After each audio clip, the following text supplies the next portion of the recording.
guys, welcome back to my channel. If you're new to my channel, welcome, and if you're a returning subscriber, you are an OG, as in and number one. I'm saying hey to you, my lovely person. If you're not subscribed, quickly hit that subscribe button before you even continue with this video, okay? Thank you. With that being said, let's get right into the video.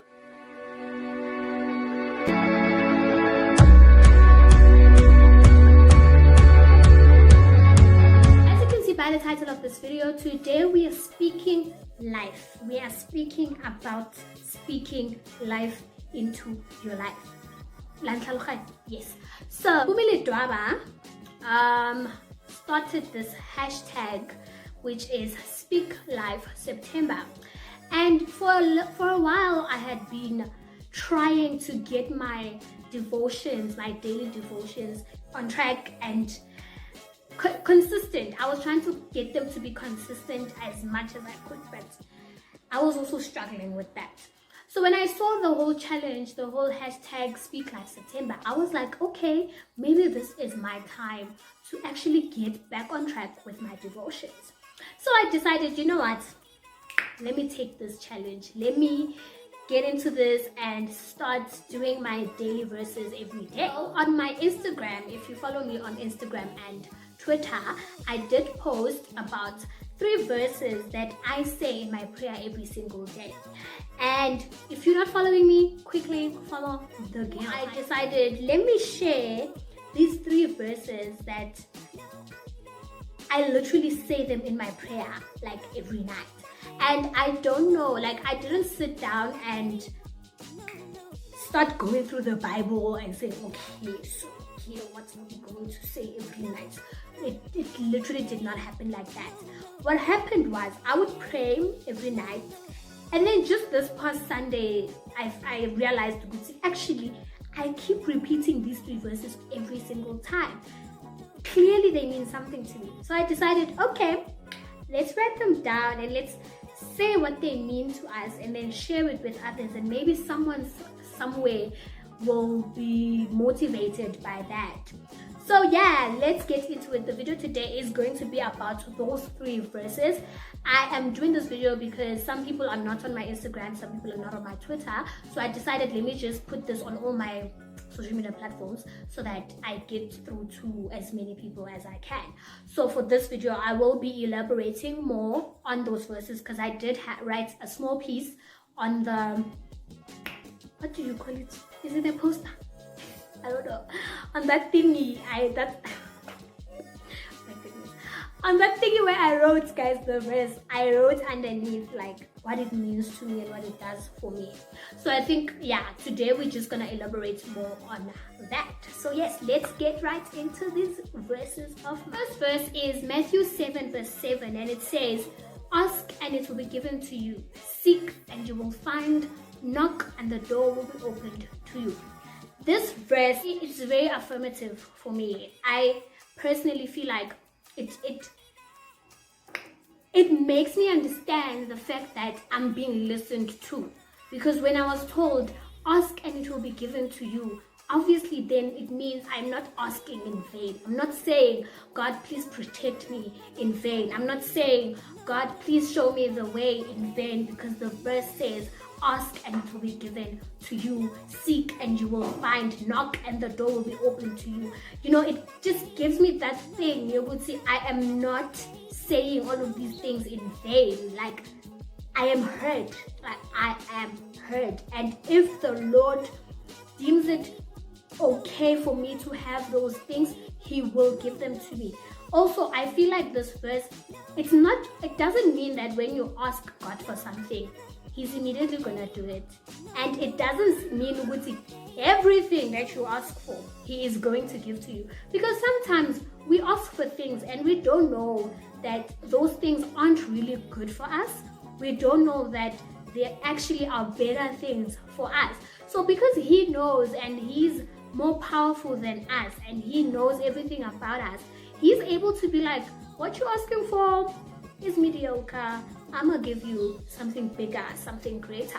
So it doesn't necessarily mean everything that you ask for will be given to you. It doesn't necessarily mean whatever you seek you will find. It doesn't necessarily mean all doors that you are gonna knock on are going to be opened. Some aren't going to be opened, but some will, if the Lord feels it is what it is for you and feels that it is what is best for you and your livelihood. The second verse is Matthew 21 verse 22, which says, if you believe, you will receive everything you ask for in prayer. Now that means when you pray, you need to pray in supplication. When you pray, you need to believe what you're praying for. Because, I mean, even in general life, in general activities, you can't do something and it becomes successful if you don't believe it can be successful. You can't go to school and study and expect to pass and get that degree if you don't believe it's possible to get that degree. You know, in everything that you do, it first starts with you believing that you actually can do it.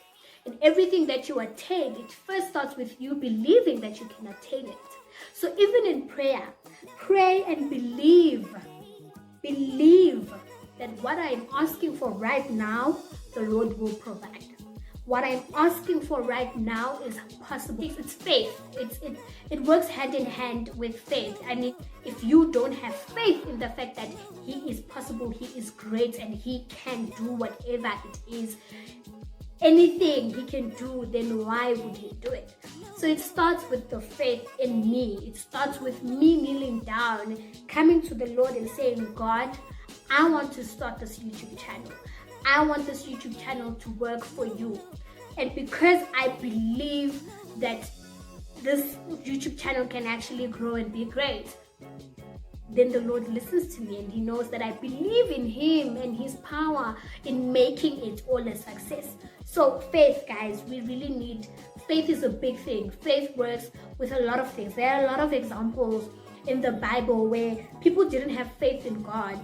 The only thing that was needed was the faith. I once had a video where I was talking about the time when they were in a boat with His disciples and there was a storm.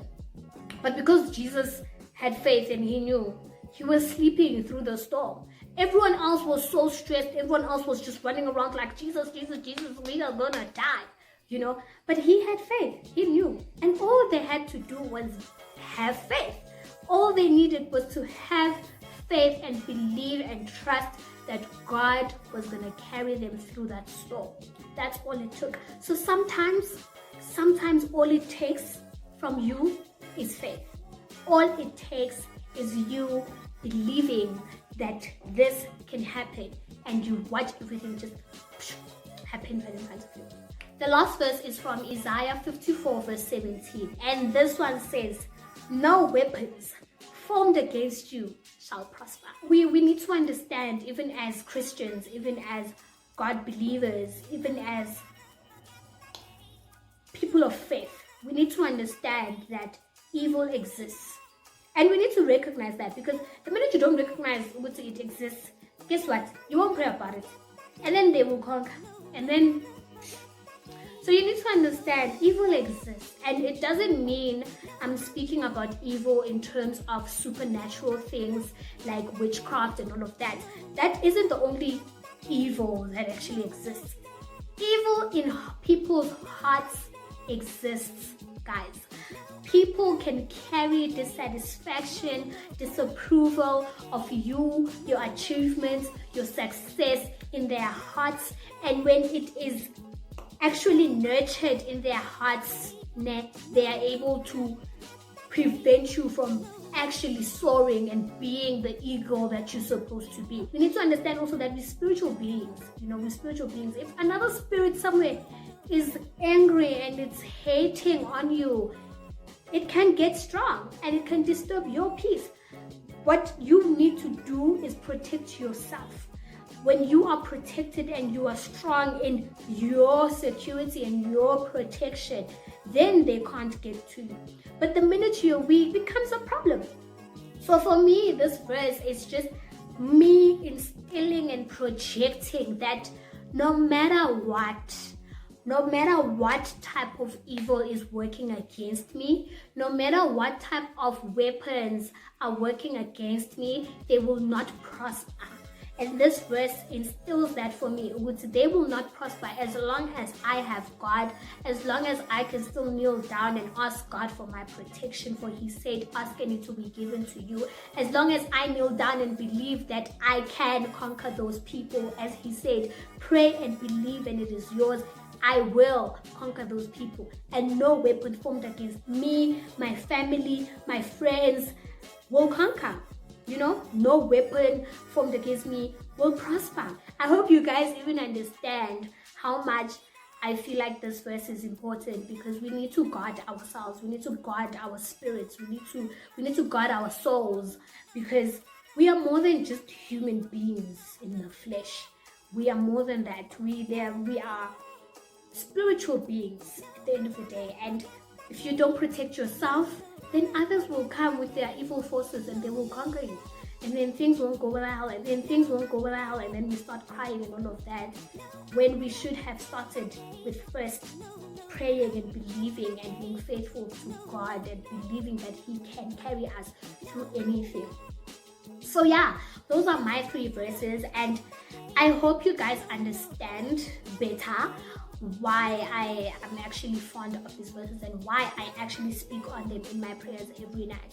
And no, it doesn't mean I pray and I say, God, listen, and then at the end now I'm like, okay, this number 1, ask. This number 2, believe. This number 3, weapons.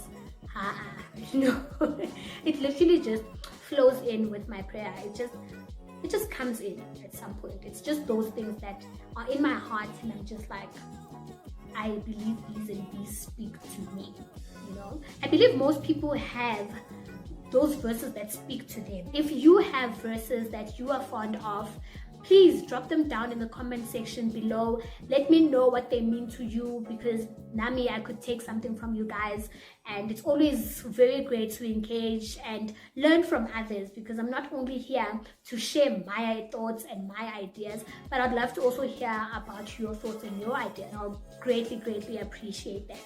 For now, thank you for watching my video. I hope you enjoyed it, and I hope I gave you something small, and head over to at Mpoomy Ledwaba. She's doing her hashtag Speak Live September. It compromises of doing 5 things for the month of September. I will put a smaller box here with what she posted on Twitter, and then I'll put her links down below so that you can follow the challenge if you're up for it. Follow the challenge if you're up for it, and let me know if you do follow the challenge, so that Nami, I know that people are actually doing the most for themselves, and may it be a beautiful and prosperous September, because we've been through so much this year. May this month actually be a good month for all of us. For now, goodbye till next time. Thank you guys for staying around. Thank you for supporting me. Continue to support me, please. Don't forget to subscribe, to like, to share, and to comment. And yeah, bye.